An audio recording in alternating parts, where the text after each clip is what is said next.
What if I told you the secret to a long, happy, and really meaningful life isn't some big secret at all? What if it's just a way of life?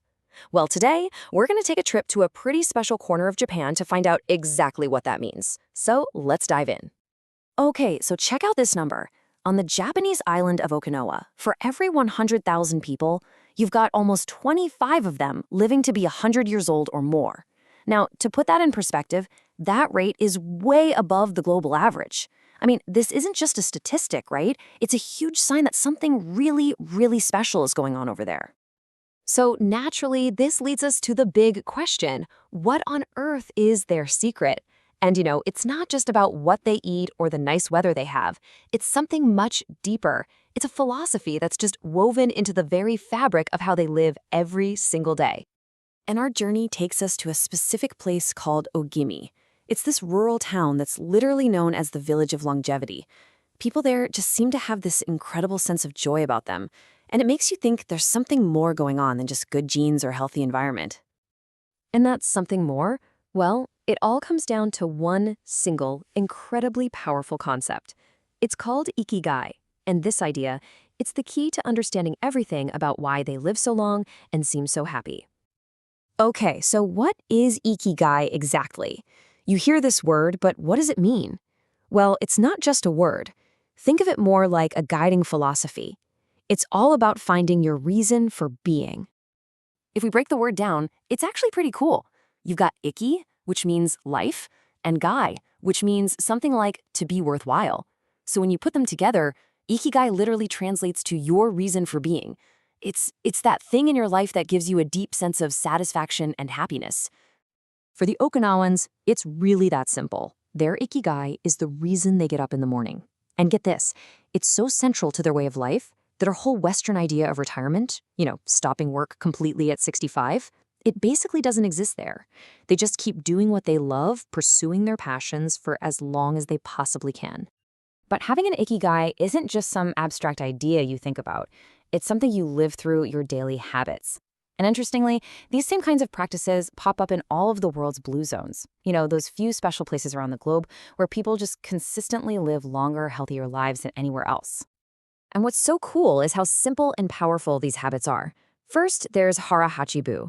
It's basically an 80% rule for eating. You stop when you're almost full, not stuffed. Then you've got the Moai, which is this incredible circle of friends, a real support system you have for your entire life. There's also gentle daily movement. Nothing crazy, just walking, working in the garden. And of course, tying it all together is a defined purpose, their Ikigai. The real magic isn't in any one of these things. It's how they all work together. It's this combination of purpose, community, diet, and movement that creates this amazing foundation for a long, healthy life. This whole lifestyle also helps fight off one of the biggest enemies of modern life: chronic stress. Think about it.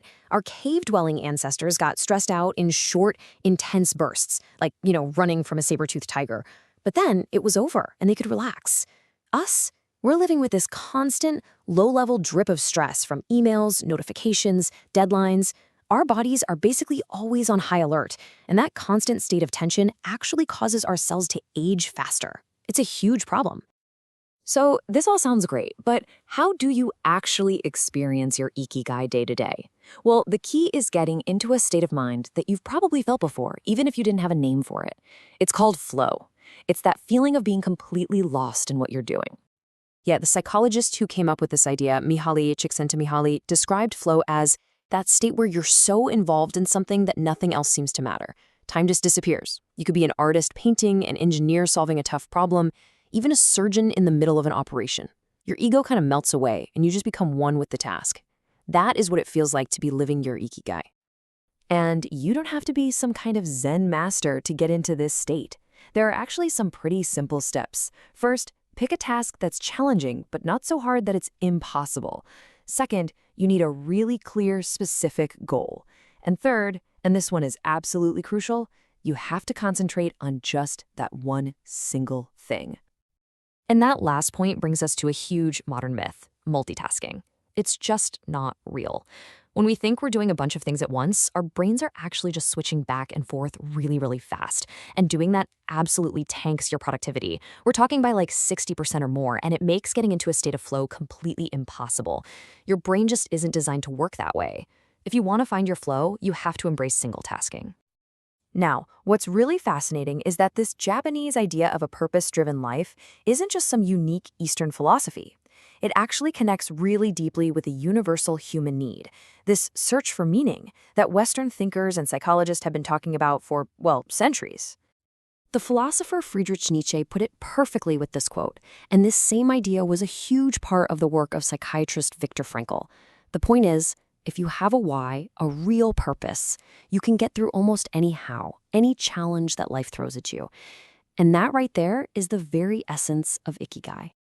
So Viktor Frankl, who was a Holocaust survivor, actually created a whole type of therapy called logotherapy, based on this idea. Unlike psychoanalysis, which is always looking back at your past, logotherapy is all about looking toward the future. The whole goal is to help you find meaning and purpose in your life right now so you can overcome whatever you're facing. It's basically the Western equivalent of the journey to find your Ikigai. So, after this whole journey from a tiny village in Japan all the way to modern psychology, it really all boils down to one simple but incredibly powerful question. And it's not a question just for the people in Okinawa. It's for you. It's for me. It's for all of us. What is your Ikigai? What's your reason for getting up in the morning?